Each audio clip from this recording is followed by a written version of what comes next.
мястото наречено лобно. Там разнат него и злодейците, единият отдясно, другият отляво. А Исус говореше: Отче, прости, понеже не знаят, що правят.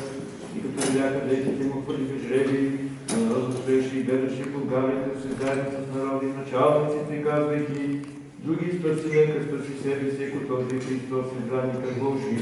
Също и войниците се подгавяха с него, като се приближават и му поднасиха отцете, казваха: ако си ти юдейския цар, спаси се сам. И над него имаше надпис, написан на гръцки, латински, еленски: този е царят юдейски единок. Увисналите на кръста злодейте го колише и казваше: ако си ти Христос, спаси себе си и нас. А другият, като заговори, върнеше тогава и казваше: да и отгобен си не боиш. И когато и сам си осъден на същото, а ние сме осъдени справедливо, защото получаваме заслуженото според делата си, но той нищо лошо не е сторил. И казваше на Исус: спомни си за мене, Господи, кога дойдеш в царството си. И отговори му Исус: истина ти казвам, днес ще бъдем с мене в рая.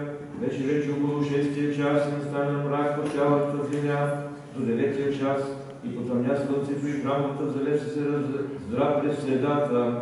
Исус, като извика с висок глас, рече: Отче, в Твои ръце предавам духа си. И това като каза, издъхна, а стотникът, като видя станалото, прослави Бога и рече: наистина той човек е бил праведник.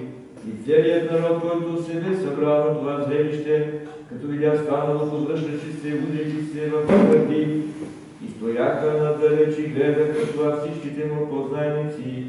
И жените, които вървяха подирем